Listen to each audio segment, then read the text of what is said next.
Assalamualaikum Bro, selamat datang kembali di Guru Gembel Channel. Saya pikir saya tidak terlalu berlebihan kalau menyebut bahwa Amerika Serikat adalah negara yang paling brutal dan paling munafik di dunia modern. Kita mengetahui bahwa Amerika Serikat itu adalah satu-satunya negara yang pernah menjatuhkan bom atom ke negara lain tanpa penyesalan, tanpa permohonan maaf, dan tidak ada sanksi dari pihak manapun sampai hari ini. Kita juga mengetahui bahwa Amerika Serikat adalah salah satu negara atau bahkan negara yang paling banyak terlibat konflik dengan negara-negara yang lain atau paling banyak menyulut konflik di dunia internasional. Ada 32 perang atau konflik yang terjadi di seluruh dunia sejak tahun 1945 sampai sekarang tahun 2023 ketika video ini dibuat, yang melibatkan Amerika Serikat, dan ada puluhan konflik lain yang Amerika Serikat bermain di situ di balik layar tidak kita ketahui. Dengan jumlah yang sangat fantastis ini, luar biasanya adalah Amerika Serikat adalah negara yang paling getol untuk mengkampanyekan liberalisme, demokrasi, hak asasi manusia di seluruh dunia. Kita mengetahui lah agenda-agenda Amerika Serikat itu, misalkan ini ironis ya. Jadi ketika Amerika Serikat misalkan menyerang Irak, alasannya adalah karena Irak memiliki senjata pemusnah massal yang tidak pernah dimilikinya itu. Tetapi senjata yang dimaksud itu pernah dijatuhkan oleh Amerika Serikat ke Vietnam. Kita juga misalkan mengetahui bahwa selama bertahun-tahun Amerika Serikat itu mengembargo Iran misalkan, karena Iran disinyalir atau Iran sebenarnya memang mengembangkan nuklir. Nuklir justru dimiliki oleh Amerika Serikat tanpa batas sampai sejauh ini. Jadi Amerika Serikat itu adalah sebuah negara yang sekarang sedang dan pernah dan akan melakukan apa yang dilarangnya selama ini gitu. Nah, katanya dalam upaya untuk menjaga perdamaian dunia ya. Tetapi apapun itu, kita tidak usah bergosip banyak tentang Amerika Serikat. Kita akan membahas tentang salah satu aksi Amerika Serikat yang tadi itu, di mana dia menjatuhkan bom atom ke Hiroshima dan Nagasaki. Kita lihat apakah dia memiliki motif dan alasan yang cukup masuk akal untuk melakukan itu. Simak videonya sampai tuntas. Yuk kita mulai.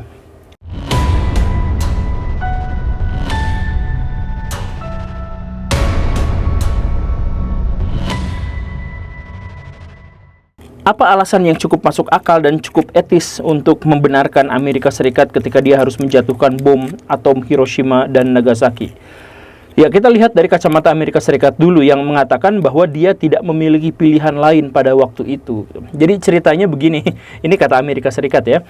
Jadi Amerika Serikat pada waktu itu ingin menghentikan perang secepatnya karena perang itu adalah pembantaian, ladang penghancuran besar-besaran, dan karena itu maka dia harus segera dihentikan. Tetapi Jepang tidak pernah mau berhenti untuk berperang, walaupun dia sudah dibom, walaupun dia sudah dihancurkan, walaupun seluruh armadanya sudah dilumpuhkan, tetapi dia terus-terusan melawan. Dan karena itu maka Amerika Serikat memutuskan untuk melakukan serangan bom atom karena memang tidak ada pilihan lain untuk menghentikan perang. Itu pikirannya adalah seperti itu.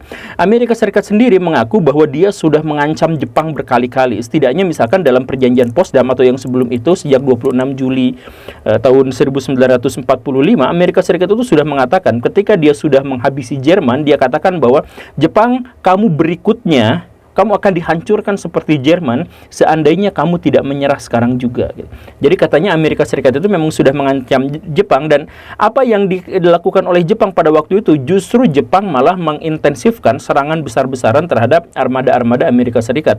Serangan defensif yang menyakitkan diantaranya adalah kamikaze itu justru malah meningkat pesat sejak ancaman itu gitu. Dan ini tentu saja mengakibatkan kerugian yang sangat besar di Amerika Serikat. Kemudian Jepang pada waktu itu juga diketahui telah mengumpulkan pasukan angkatan darat secara khusus sebanyak-banyaknya, sebesar-besarnya, mengambil sisa-sisa dari seluruh negara-negara yang pernah dikuasainya masuk ke Jepang. Jumlahnya pada waktu itu sekitar 2,3 juta tentara.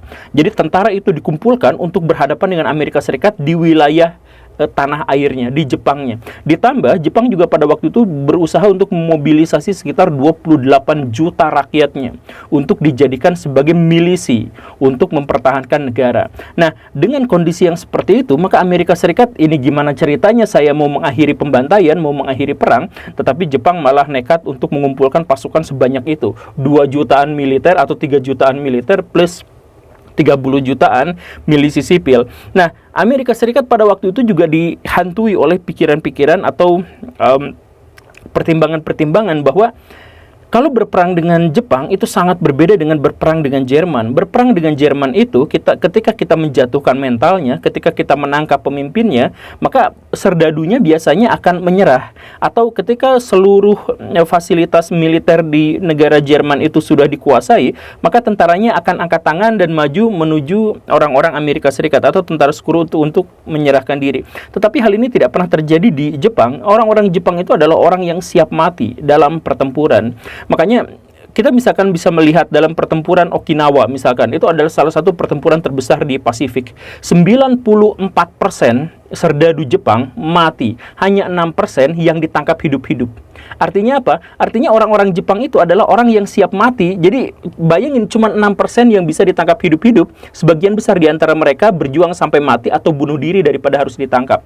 Kemudian ada pertempuran lagi Iwo Jima misalkan. Dalam pertempuran Iwo Jima itu 99% tentara Jepang mati di medan perang, yang menunjukkan bahwa ketika pun mereka sudah tidak memiliki pilihan, mereka tetap memilih untuk mati daripada ditangkap. Hanya 1% yang ditangkap hidup-hidup, mungkin yang sekarat gitu, yang tidak bisa mengambil keputusannya sendiri dan sebagainya. Akhirnya seperti itu. Dan yang lebih penting yang harus diwartakan kepada warga sipil di Amerika Serikat sendiri oleh pemerintahannya adalah, kalau perang penghabisan itu terjadi, kalau Amerika Serikat memang harus datang ke Jepang untuk menghabisi orang-orang Jepang dan mengakhiri perang itu, maka dengan seluruh kemungkinan kemenangan di pihak Amerika Serikat dan sekutu, dan dengan fakta bahwa Jepang pada waktu itu sudah terkurung, sudah tidak lagi memiliki kekuatan untuk menyerang, maka orang Jepang memperkirakan dengan mobilisasi pasukan yang sebesar itu, maka orang-orang Jepang setidaknya akan kehilangan 20 juta pasukan. Sedangkan orang Amerika Serikat memprediksi bahwa orang-orang Jepang akan kehilangan 10 juta pasukan, dan orang Amerika Serikat dan sekutunya akan kehilangan 1,7 sampai 4 juta orang. Nah, kan Amerika Serikat langsung kampanye ke warga-warga di wilayahnya itu. Kan kita tentu saja tidak mau kehilangan pasukan sampai 4 juta orang hanya untuk menghentikan perang. Menghentikan perang dengan cara mengorbankan orang, itu kan nggak masuk akal. Jadi, perang penghabisan itu, Amerika Serikat lawan Jepang di negaranya sendiri, itu tidak boleh terjadi, kata Amerika Serikat. Maka satu-satunya cara yang paling bijak, yang paling baik, itu adalah dengan menjatuhkan bom atom di Hiroshima, Kokura, Niigata, dan Nagasaki. Tidak ada pilihan lain untuk menghentikan perang selain itu. Begitu cerita-cerita di Amerika Serikatnya itu. Tapi kalau kita misalkan mau menganalisis, ini sebenarnya adalah alasan yang terlalu mengada-ngada gitu, alasan yang terlalu dibuat-buat. Apa alasannya? Sebab gini Baraya, Amerika Serikat itu kalau perang, khususnya dengan Jepang, itu tidak pernah combat fight secara langsung kayak gimana gitu. Jadi yang dia lakukan itu adalah carpet bomb, melakukan pemboman dari udara yang dum gitu, sampai di bawahnya itu benar-benar hangus, mau yang sipil, mau yang militer, mau yang kelinci, mau yang marmut, mau yang manusia, mau tumbuhan, mau sawah, apa semuanya hangus di bawah, dibom kayak gitu. Kemudian pemboman artileri dan sebagainya. Nah, setelah itu baru Amerika Serikat turun ke lapangan untuk berperang gitu, ngelawan orang-orang yang sudah sekarat, marmut yang sudah gosong, kelinci yang udah jadi kelinci panggang dan sebagainya. Baru Amerika Serikat itu datang. Nah, Amerika Serikat melawan Jepang itu selalu berperang dengan cara seperti itu dimanapun, mau pertempuran Iwo Jima, mau pertempuran Okinawa, mau pertempuran apa segala rupa, artileri dulu maju, pesawat pembom dulu maju, udah semuanya gosong apa, baru Amerika Serikat maju menyerang. Kan ceritanya adalah seperti itu. Nah, karena itu maka sejauh ini, orang-orang Amerika Serikat itu telah menghabisi 66 kota di Jepang. Habis rata dengan tanah. Dan secara keseluruhan, ini kalau ditotalkan ya, rata-rata setengah dari seluruh kota di Jepang itu sudah rata dengan tanah. Yang menunjukkan bahwa alasan Amerika Serikat tidak memiliki pilihan, itu bohong besar. Karena apa? Karena Jepang pada waktu itu tuh sudah habis. Jadi kalau misalkan kita main UFC itu, dia sudah terkapar, wasit belum mau menghentikan walaupun dia sudah terkapar, walaupun dia udah ya kayak Mario Dandi ngegebukin itu David Ozora lah, dia udah nggak ini tapi masih digebukin juga kayak gitu. Jadi Amerika Serikat itu melakukan penggebukan terhadap orang yang sudah sama sekali tidak berdaya gitu. Itu alasannya. Dan coba kita lihat datanya. Misalkan armada dagang Jepang itu sudah tinggal 10%-nya. Artinya Jepang sudah tidak lagi melakukan aktivitas ekonomi selain hanya 10% itu saja. Itu armada dagangnya. Kemudian panen Jepang itu pada waktu itu adalah panen terburuk dalam sejarah modern Jepang. Yang menunjukkan apa? Sawah-sawah dan dengan segala infrastruktur pertaniannya itu juga sudah habis. Kemudian perikanan Jepang hanya tinggal 22% saja nelayan yang bisa menyuplai ikan untuk orang-orang Jepang, yang menunjukkan apa? Pangan orang-orang Jepang sudah tidak lagi disuplai, dan karena itu orang-orang Jepang kelaparan selama 1 tahun, sejak tahun 1945 sampai 1944 sampai 45.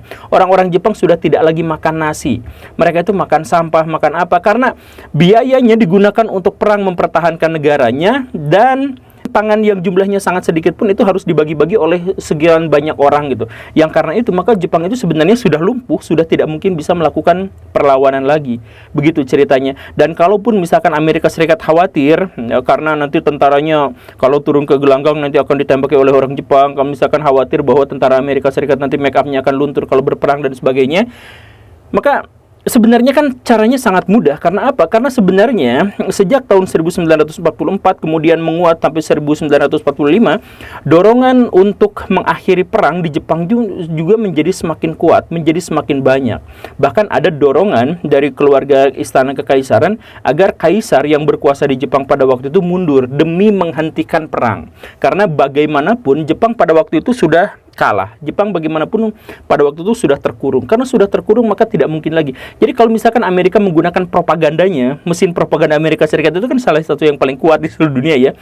Kalau Amerika Serikat misalkan menggunakan mesin propagandanya misalkan untuk menguatkan oposisi di Jepang dan kemudian untuk menggulingkan kekaisaran, itu sangat mudah sebenarnya. Kalau Amerika Serikat benar-benar mau melakukan penghentian perang, Amerika Serikat bisa melakukan itu. Atau misalkan Amerika Serikat pada waktu itu sudah memblokade seluruh wilayah perbatasan Jepang. Jadi Jepang sebenarnya sudah benar-benar terkurung pada waktu itu. Jadi kalaupun misalkan Amerika Serikat membiarkan Jepang dalam kondisi seperti itu, Jepang tidak mungkin bisa membangun infrastruktur militernya lagi. Itu nggak mungkin. Karena misalkan Jepang kan nggak punya minyak. Untuk bikin bensin, Jepang tuh harus ngambil dulu ke Nusantara, baru balik lagi ke sana. Jadi kalau misalkan lautnya udah diblokade, Jepang itu udah nggak akan mungkin bisa menghasilkan bahan bakar, dan karena itu sudah tidak mungkin bisa melajukan tank-tank mereka. Itu selesai di situ sebenarnya. Jadi alasan-alasan Amerika Serikat yang dikatakan bahwa Amerika Serikat itu katanya tidak punya pilihan kecuali untuk menjatuhkan bom atom hanya untuk menghentikan perang dan sebagainya, itu menurut saya itu kebo yang gede gitu, bullshit yang gede.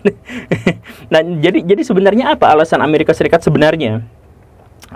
Untuk kenapa dia harus membunuhi warga sipil sampai 290.000 manusia dengan ledakan bom atom dan Hiroshima dan Nagasaki. Kenapa seperti itu?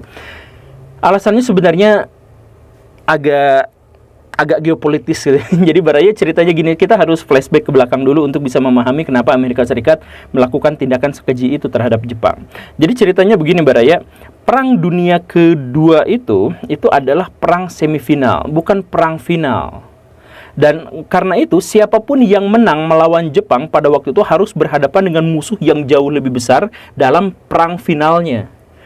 Karena gini, Perang Dunia Kedua itu adalah perang segitiga antara blok fasis Jepang, Jerman, dan yang cundang itu, kemudian blok kapitalis liberal Amerika Serikat, Kanada, Australia, dan teman-temannya yang banyak itu, dan blok komunis Cina, Uni Soviet, dan teman-temannya yang lain itu. Nah, itu perang segitiga. Di tengah jalan dalam perang berkecamuk yang tiga itu, akhirnya muncul satu kesepakatan bahwa fasis yang harus dihabisi dulu. Jadi akhirnya apa? Blok kapitalis dengan blok komunis itu bikin tag team untuk pertandingan handicap. Dua pihak itu akhirnya bersatu untuk menghabisi blok fasis, yaitu Jerman dan Jepang. Yang satu lagi cuman beban, nggak usah diajakin gitu.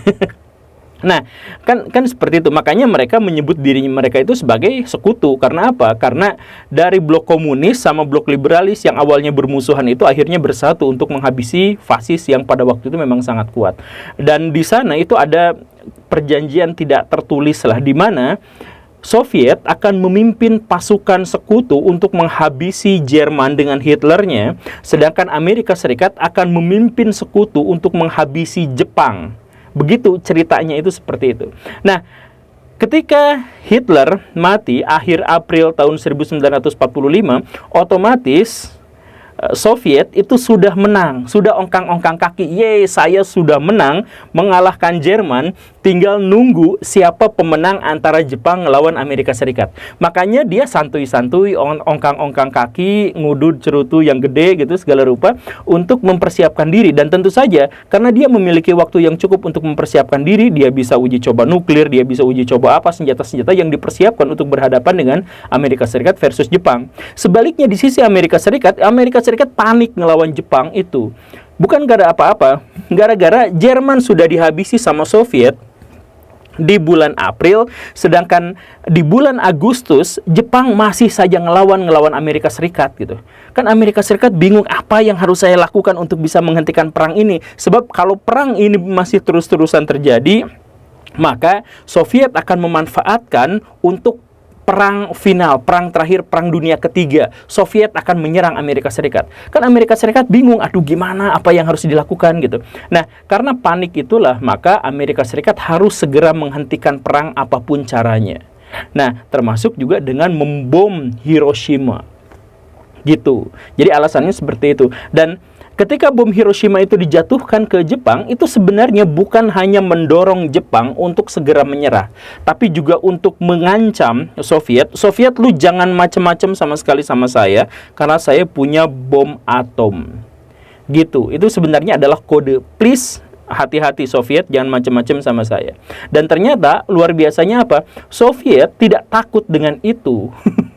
Soviet bilang, saya juga punya itu, saya sudah mengembangkan sejak tahun 03 dan tahun 30-an saya sudah mulai bikin pabrik yang besar, dalam skala yang besar untuk bom atom itu. Jadi saya nggak takut. Maka apa yang dilakukan oleh Uni Soviet pada waktu itu adalah menyatakan perang terhadap Jepang tanggal 8 Agustus. Jadi 6 Agustus di bom Hiroshima, kemudian Soviet menyatakan perang terhadap Jepang tanggal 8.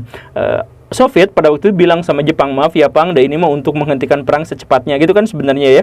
Tapi inti dari masalah itu adalah bahwa Uni Soviet bukan hanya mengatakan kepada Jepang untuk segera menghentikan perang, tetapi Soviet pada waktu itu mengirim sinyal kepada Amerika Serikat, lu jatuhin bom atom ke Hiroshima, saya nggak takut sama sekali. Saya nyatakan perang ke Jepang gitu.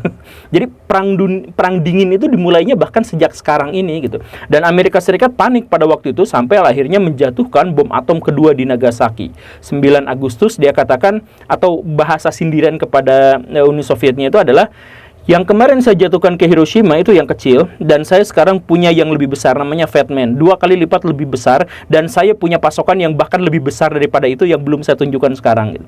Makanya penjatuhkan bom Nagasaki itu sebenarnya lagi-lagi bukan untuk membuat Jepang menyerah semata, tapi juga untuk menunjukkan kepada Soviet bahwa dirinya itu kuat gitu.